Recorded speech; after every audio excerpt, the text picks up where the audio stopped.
Ahora sí, muy buenos días. Mi nombre es Doina Munita. En estos momentos soy presidenta del Colegio de Arqueólogas y Arqueólogos de Chile AG. Estamos muy agradecidos por la invitación que recibimos del constituyente Alexis Caiguán a la séptima comisión de esta convención constitucional. ¿Qué más puedo decir? Bueno, mi nombre es Ángela Peñalosa, yo también soy arqueóloga, soy secretaria del Colegio de Arqueólogas y Arqueólogos de Chile y les agradecemos enormemente a las y los convencionales de esta comisión por escuchar la presentación que va a hacer Doina sobre patrimonio. Bueno, señoras y señores constituyentes, muy buenos días, como decíamos recién. Comenzar agradeciendo la invitación que se nos ha hecho como Colegio de Arqueólogas y Arqueólogos de Chile, o CARCH para los amigos, a exponer en esta séptima comisión de la Convención Constitucional, entendiendo que los colegios profesionales construimos país en cuanto a aspectos éticos, políticos y laborales, abarcando temáticas transversales y especializadas. Es por ello que el CARCH se siente muy honrado por esta invitación. Asimismo, agradecer a esta comisión que unifique los sistemas de conocimientos, culturas, ciencias, tecnologías, artes y patrimonios en su quehacer, pues todos estos aspectos que dan fundamento a la humanidad han tendido a ser tratados de forma separada en el orden institucional imperante, guiado por ideologías compartimentalizadas. En este sentido, estamos de acuerdo con la necesidad de una mirada integral que debe plasmarse en la nueva Constitución. Siguiente. Como CARCH nos encontramos en un proceso de reflexión y trabajo para cooperar en los cambios del modo en que la arqueología se ha relacionado con los territorios y sus habitantes, especialmente respecto a las primeras naciones. Asimismo, nos encontramos analizando cómo la producción de conocimiento arqueológico puede aportar y ser utilizado en esta relación, sobre todo en los procesos de reparación y reivindicación de las comunidades que hasta ahora se ven subordinadas por los saberes oficiales. En este sentido, si bien nos presentamos por primera vez en la Convención Constitucional con ideas, fuerzas o fundamentos teóricos desarrollados en forma colectiva por la Mesa de Arqueología y Constitución del Colegio, quisiéramos concretar próximas presentaciones para proponer iniciativas que pudieran integrarse a los articulados de la nueva Constitución y a la discusión de futuras normas. Actualmente, la práctica científica en Chile ha devenido en una máquina hiperespecializada, donde el conocimiento derivado de las investigaciones, tanto en ciencias sociales como ciencias naturales y exactas, debe ser difundido en formato de artículos científicos cuyos criterios, modos de comunicación y público objetivo son definidos por empresas internacionales que establecen los parámetros de la calidad de la producción científica, por ejemplo, Web of Science o WOS, y casi nada de esto se dirige o es conocido por las comunidades y territorios, ya que son pocos los esfuerzos e incentivos para socializar los resultados de las investigaciones a través de medios más cercanos a la gente, como programas en televisión abierta, redes sociales, talleres, libros y, más importante aún, el material pedagógico. Por lo anterior, este valioso conocimiento termina siendo integrado de forma precaria y desfasada en la educación básica y media. Una rápida mirada a los textos escolares evidencia una perspectiva eurocéntrica, nacionalista unitaria, donde la llamada historia universal prima por sobre la historia del continente americano, comprendiendo este devenir desde la llegada de los primeros grupos humanos al continente. A pesar de las transformaciones que ha sufrido nuestra sociedad y el mundo, aún predomina en los materiales pedagógicos un enfoque evolucionista de las culturas muy propio del siglo XIX, donde los pueblos originarios continúan asociándose a formas de un pasado salvaje y bárbaro o incluso primitivo, que está o que se considera que debiera estar extinto. Como contraparte, se presenta la vida urbana occidental, que se promueve como el presente y el futuro y la llamada civilización. La diversidad cultural y los conocimientos tradicionales de las primeras naciones y de otras comunidades, tradicionales, campesinas, costeras, artesanales, urbanas, forman parte de los contenidos pedagógicos de los libros, pero de manera ornamental y estereotipada. El aprendizaje del pasado es necesario para orientar de mejor manera el futuro. Puede ser considerado como una caja de herramientas para tomar mejores decisiones. Los pueblos están vivos y forman parte de esta matriz sociocultural heterogénea que es Chile, donde es imperativo abandonar la tendencia oficial que aún promueve su folclorización, ahora renovada por el enfoque multicultural de reconocimiento superficial de la diferencia, enfocado en lo estético, lo cultural y su potencial de mercantilización. Lo anterior muestra la desconexión en la que permanecen los ámbitos oficiales y académicos respecto a los profundos conocimientos que producen los pueblos. Este conocimiento tradicional es de larga data, empírico, está constantemente practicándose y perfeccionándose, se transmite de forma oral, simbólicamente y a través de la experiencia del habitar en los territorios. El conocimiento tradicional es memoria, es un legado cultural puesto en práctica constante, es un patrimonio vivo. De ahí la importancia que esta comisión reconozca la existencia y relevancia de los conocimientos tradicionales de manera no subordinada a los saberes académicos. Desde nuestro saber específico, la arqueología, tenemos plena conciencia de nuestro rol y un camino recorrido en la reconstrucción de procesos de larga duración sobre la historia de los alimentos, la herbolaria, distintas formas de gestión y gobernanza del agua y los territorios, otras formas de comprender y de relacionamiento con lo no humano, como ontología, entre otros.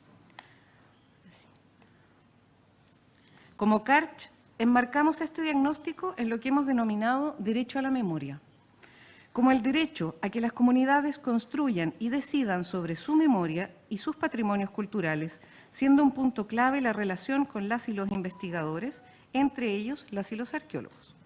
Desde nuestro punto de vista, el derecho a ejercer cultura es parte fundamental de nuestro quehacer como seres humanos, entendiendo a la cultura como sistemas complejos que tienen memoria en forma de tradiciones, ejercicios propios y generación de estrategias para enfrentar la vida y las crisis. En este sentido, el derecho a la memoria sería el derecho a la vida mediante el ejercicio cultural, colectivo e histórico de todos los pueblos que componen Chile. Este derecho a la memoria lo entendemos en un sentido amplio, que incluye la memoria previa a la invasión europea. Esta memoria profunda es clave para la conformación de las identidades y su proyección en el futuro. Necesitamos recuperar esta memoria que dignifica e integra nuestra herencia cultural precolonial, histórica precolombina y etnográfica, sobre todo considerando los graves riesgos que actualmente enfrentamos por la enfermiza relación establecida entre sociedad humana y naturaleza desde la cultura hegemónica occidental. Por otra parte, sostenemos que la cultura es una construcción comunitaria, donde las y los arqueólogos somos una comunidad más que tiene una voz en este proceso. Para el caso de los patrimonios arqueológicos, consideramos que la toma de decisiones debe ser definida en distintos niveles, involucrando valores comunitarios, sociales, históricos y científicos, entendiendo que el bien común debería primar. Y en ese sentido debemos tener especial cuidado en cómo entendemos el bien común, a partir de qué y cómo se genera dicho concepto. Existen elementos arqueológicos de interés general para la humanidad, como por ejemplo las evidencias de poblamiento temprano, de momentos de contacto amerindio europeo o de cambio cultural, para los cuales la determinación de su valor pasa por el estudio de especialistas en el tema después de su intervención, entendiendo que el potencial de los sitios arqueológicos no siempre puede ser definido a priori, y de ahí la necesidad de implementar continuamente estudios especializados en los diferentes sitios arqueológicos. Entonces, ¿cómo asegurar instancias de diálogo entre estos distintos niveles? ¿Cuál es el modelo que permitiría estas formas de relación? ¿Cómo se garantiza que lo antes expuesto se implemente de manera adecuada? Al respecto, se debe realizar una revisión de problemas actuales graves que se relacionan con esto. ¿Cómo ha sido el quehacer arqueológico en la Constitución o con la Constitución vigente? Tal como en otras áreas de los sistemas de conocimiento, en nuestra disciplina ha repercutido enormemente la lógica del Estado subsidiario actual, donde lo arqueológico pasó de ser un problema netamente de este a ser un problema entre privados. Esto sin mayor injerencia de las comunidades implicadas e interesadas, mientras el Estado, a través del Consejo de Monumentos Nacionales, o CMN, principalmente su Secretaría Técnica, ha jugado un rol de administrador secundario y subordinado a las políticas económicas extractivistas. Es en este contexto que las y los arqueólogos nos hemos convertido en mediadores incómodos, a veces entre privados y el CMN, otras menos, incluyendo comunidades que insisten permanentemente en ejercer sus derechos, como es el caso de las comunidades indígenas. En muchas ocasiones somos nosotros, quienes cargamos con las consecuencias de estas relaciones siempre tensas y carentes de equilibrio. Un ejemplo clave para la comprensión de esto lo constituyen las evidencias bioantropológicas, consideradas así por la ciencia, pero que corresponden a los cuerpos de los antepasados de los pueblos que los reivindican, o que incluso son sus parientes directos. Este punto es de especial relevancia. ¿Seguiremos excavando cementerios en pos de la explotación minera o forestal? ¿La construcción de un camino, un embalse, una villa o una central hidroeléctrica? ¿No sería más sensato que en el caso de los cementerios estos espacios fueran respetados y la arqueología solo jugara un rol de estudio dignificante de las evidencias que son alteradas fortuitamente? En consecuencia, los marcos legales actuales que se vinculan con el quehacer arqueológico, las leyes de monumentos nacionales y de base del medio ambiente, han demostrado ser insuficientes para su adecuada gestión. En el marco jurídico existente, específicamente la norma que legisla sobre monumentos nacionales, predomina una valorización monumental y un enfoque objetualista del patrimonio cultural, donde tampoco se supera la distinción entre patrimonio material e inmaterial que desde una perspectiva antropológica y arqueológica son inseparables. Las decisiones respecto a qué es lo que se patrimonializa y qué es lo que se protege son tomadas por unas y unos pocos, existiendo alienación del derecho a la autodeterminación de las comunidades que sustentan el patrimonio culturalmente. En este sentido, consideramos relevante que se asegure a las primeras naciones el acceso a su patrimonio material actualmente administrado por entidades públicas o privadas, sobre todo tratándose de objetos y contextos relevantes para la reactualización de su cultura y transmisión de conocimiento y valores a las nuevas generaciones. También es necesario un cambio en la conceptualización. La noción de patrimonio cultural presenta problemas, pudiendo ser más atingente referirnos a la idea de herencia cultural. En cuanto a la propiedad y potestad de los sitios arqueológicos, hasta ahora estos son propiedad del Estado, es decir, de todos los y todas quienes habitamos Chile. Sin desconocer aspectos positivos, operativos, la propiedad estatal del patrimonio arqueológico ha traído consigo despojo, expolio y extractivismo para las comunidades locales, que en muchos casos pueden tener una relación estrecha con su patrimonio o, como proponemos conceptualmente, con su herencia cultural. Esto queda en evidencia al considerar, por ejemplo, que aún hoy arqueólogos y arqueólogas ingresamos a los territorios indígenas con permiso del Estado, ponemos nombres a sus lugares, inventariamos su legado cultural, pasando por alto a sus habitantes y o propietarios. Por otra parte, la legislación actual protege los sitios en desuso, pero no los sitios en uso, como los corrales de pesca, por ejemplo, generando una contradicción y un problema para las comunidades. Patrimonializar un lugar, sea como monumento histórico y o arqueológico, genera consecuencias en su preservación. El Estado no cuenta con recursos para proteger, pero a su vez no permite intervenciones que salgan de sus estándares técnicos. Esto ha conllevado un deterioro de múltiples patrimonios protegidos por la no intervención derivada de esta patrimonialización estática. Por eso, algunas comunidades prefieren que sus inmuebles no sean declarados, o bien se producen intervenciones en monumentos arqueológicos sin aviso para evitar protocolos engorrosos y burocráticos, lo que va generando la inevitable destrucción de elementos invaluables para el conocimiento histórico y antropológico. Respecto de la Ley de Bases del Medio Ambiente, la institucionalidad vinculada con la arqueología ha sido frecuentemente parchada desde la década de 1990. Jalonada sobre todo por los requerimientos de la Ley de Base del Medio Ambiente y sus modificaciones. Con su entrada en vigor a fines de los años 90, hemos experimentado cambios radicales y poco controlados en nuestro quehacer disciplinario. Así, llevamos 30 años de intervenciones inadecuadas en cuanto a tiempos de investigación, porcentajes de excavación y resguardo ineficiente de las colecciones arqueológicas que derivan de estas labores porque el Estado decide sin consultar. Actualmente no se garantiza la salvaguarda, sino la destrucción controlada. En este sentido, se presenta un grave problema de la arqueología privada o de contrato, pues dentro de la lógica extractivista lo que hacemos es administrar una destrucción patrimonial permanente, ya que cualquier contexto arqueológico puede ser afectado para la construcción de un proyecto sin existir distinciones. Por otro lado, el problema de los museos se arrastra desde décadas. Quizás desde que han dejado de constituirse en conformadores de la identidad nacional y local tan bullente a fines del siglo XIX con las políticas de Vicuña Maquena. A la escasez de recursos y profesionales se ha sumado el problema de los depósitos, En muchas regiones, el Estado externaliza o traspasa a las universidades públicas la responsabilidad de gestionar colecciones arqueológicas sin asumir los costos. El extractivismo medioambiental ha producido un exceso de materiales arqueológicos que ha abarrotado las instituciones museales, llegando incluso a ser imposible conservar y preservar colecciones en los mismos territorios en los que se ubican los sitios arqueológicos. Esto es parte del problema de la centralización. Además de ello, el proceso de acceso a las colecciones de algunos museos es engorroso y muchas veces no cuentan con las condiciones adecuadas para el desarrollo de investigación y formación de nuevas y nuevos profesionales en cuanto a espacios e instrumental. Esto sin mencionar la escasa puesta en valor de las colecciones. Me apuro. Destacamos también que es necesario regular la tenencia y administración de la herencia cultural indígena que actualmente poseen y custodian museos privados, de modo de asegurar que estas colecciones privadas sean puestas en valor y que las primeras naciones tengan acceso a ellas y a definir criterios curatoriales para las mismas.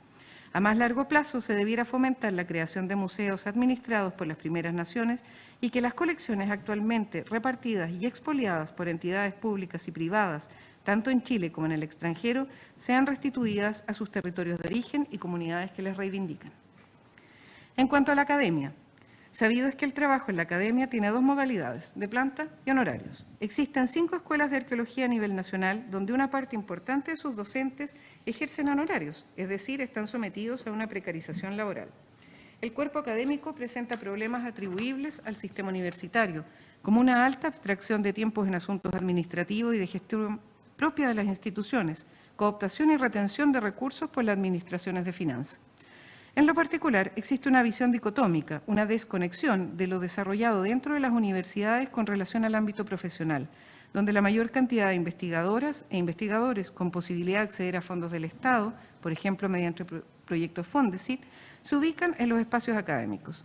Aún existe una visión de la investigación como una suerte de apostolado, en el que el sacrificio es premiado y es por ello que aún se admite una precarización laboral que suele transgredir las leyes laborales.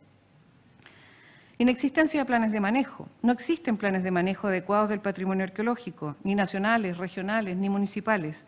Si bien durante los últimos años ha existido un avance en el catastro de sitios arqueológicos manejado por el Estado, estamos muy lejos de considerar una base de datos de acceso público, responsable, que permita la identificación de los territorios para con su herencia cultural, arqueológica, prehispánica, poshispánica, histórica e industrial, y se propenda a una adecuada planificación territorial, considerando la presencia de los sitios arqueológicos en el ordenamiento de los usos del territorio. En base al diagnóstico anteriormente expuesto, surgen las siguientes propuestas o necesidades. Es esencial una real descentralización de la institucionalidad y no una propuesta de descentralización inoperante como la indicada en el proyecto de ley de patrimonio actualmente alojado en la Cámara de Diputados. En este sentido, se requiere una institucionalidad descentralizada territorialmente y a pesar de que el Consejo de Monumentos Nacionales ha avanzado considerablemente en aspectos técnicos con la presencia de profesionales a lo largo de Chile, esto es absolutamente insuficiente, pues la toma de decisiones continúa siendo centralizada. La sola estatización de las decisiones también nos parece insuficiente, ya que si aspiramos a un derecho a la memoria y a aplicar la idea de conocimiento como bien común, es necesario que las comunidades y pueblos de manera autónoma e informada participen de las decisiones sobre sus bienes arqueológicos, no excluyendo a las y los especialistas, pero de manera horizontal y colaborativa. En este sentido, es necesario contar con un solo cuerpo legal específico intercultural que permita el diálogo entre los actores involucrados. Es importante definir el lugar de las y los arqueólogos mediante la creación de centros de investigación interdisciplinarios y centros de interpretación autónomos y públicos financiados por el Estado, que cuenten con las condiciones materiales apropiadas, laboratorios, bibliotecas, depósitos, para el adecuado desarrollo de la investigación, formación y educación de punta, teniendo el conocimiento como bien común y principio rector. En este sentido, debiera promoverse espacios participativos donde se involucre a las diferentes comunidades implicadas, las juntas de vecinos, comunidades indígenas, gobiernos locales, universidades e investigadores asociados. Se hace necesario velar por la democratización de estos espacios, así como la gestión de sitios arqueológicos debiera promoverse desde este tipo de órganos. Se hace urgente la difusión del conocimiento arqueológico. Se requieren políticas públicas que aseguren que en las actividades arqueológicas en general se incorpore la necesidad de construir una producción científica donde los conocimientos sean considerados bienes comunes, incluyendo la difusión de los resultados de los estudios generados no solo con la comunidad científica, sino con todos los actores involucrados, generando modalidades de transmisión del conocimiento que no dependan solo de las y los científicos, sino de la institucionalidad y otros especialistas dedicados a ellos. El conocimiento arqueológico y el derecho a la memoria, según lo expuesto, se integran plenamente en el paraguas más amplio de los derechos culturales de los pueblos y colectividades. Para su adecuado despliegue, la Constitución y los nuevos cuerpos legales de que ellas se desprendan deben asegurar de alguna manera que tanto artistas, trabajadores de la cultura e investigadores sean efectivamente protegidos por el derecho al trabajo digno y la seguridad social, con un proceso de descentralización real basado en la justicia y la reparación histórica de los pueblos, que permita el acceso, goce y generación de los distintos conocimientos a todas las comunidades habitantes de Chile, garantizando el derecho al disfrute, al acceso y a la participación a las obras, contextos, experiencias y objetos culturales producidos, creados o generados por los diferentes saberes. Pensamos que asegurar estos derechos fundamentales y reconocer los conocimientos como bienes comunes son los pisos mínimos que permitirán crear las condiciones que fomentarán no solo un futuro más justo, sino también uno de plenitud para la sociedad. Como profesionales de la arqueología, consideramos que las comunidades, los territorios y el entorno natural en América han funcionado sincrónicamente durante más de 15.000 años, como continuos desde el punto de vista de la geografía y también del tiempo y la historia. En estos territorios, los pueblos se asentaron acorde a los ciclos de vida, no solo usando, sino que interpretando. El valor de uso y el valor simbólico han estado por sobre el valor de cambio durante el mayor tiempo de la humanidad sobre el planeta. Sin embargo, hoy se prioriza la propiedad privada sobre los valores de uso y valores simbólicos que se han forjado desde la interrelación de los pueblos con sus territorios. Parte de los conflictos de dominio se sustentan en esta mirada. Por lo tanto, consideramos fundamental el respeto a los derechos de la naturaleza, del flujo de los ríos desde las nacientes a su desembocadura y de todas las comunidades que los habitan y los han habitado. Muchas gracias.